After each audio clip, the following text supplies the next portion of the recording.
یعنی وای به حال اگر گیرم بیفتی. حمید معصومی نژاد، خبرگزاری صدا و سیما، رام. سلام بنده رو به مادرتون ابلاغ بفرمایید. دوستتون دارم شدید، به مدت مدید. خداحافظ. یعنی خود خری، نه اینکه مثل خری، اصلا مصدری، معنی مصدری میده. خر بودن تویی.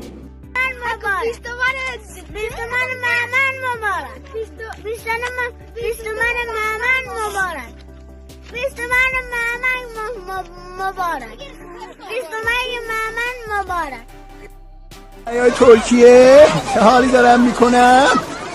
خاک تو سرتون بیشورا احمقا، چه حالی دارم میکنم؟ جون الان دوست دخترم میاد، میخوام ازش لب بگیرم، بوس بگیرم، قلبه بگیرم. جون چه خبرتونه؟ چه خبرتونه؟ میگن خورشید پشتش به ماست. تا حالا میدونستی؟ نه. پشتش به ماست. منم مثل شما صبح جمعه دیدم قیمت تغییر کرد. عشقش مادرش، شاکرتم. عشقم مادرش. دوست دارم. سالم، تندرست، همه به خصوص مادرای عزیز و مادر گلم. عشقم مادراتون. همون صحنه که لاپایی زد، لایی دیگه لاپایی.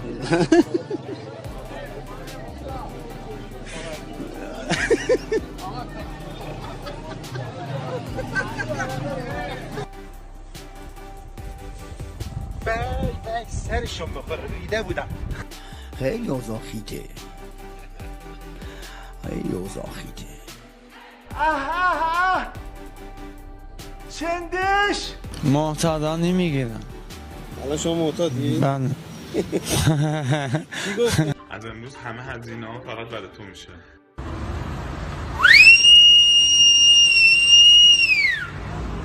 یا ابوالفضل،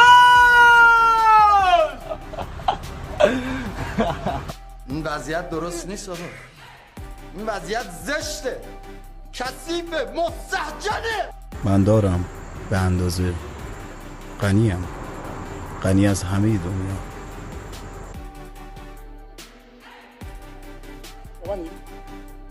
فعلا خدا حافظ.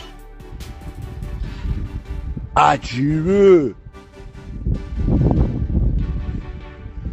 شهر عجیبیه. حمال منم. درسته.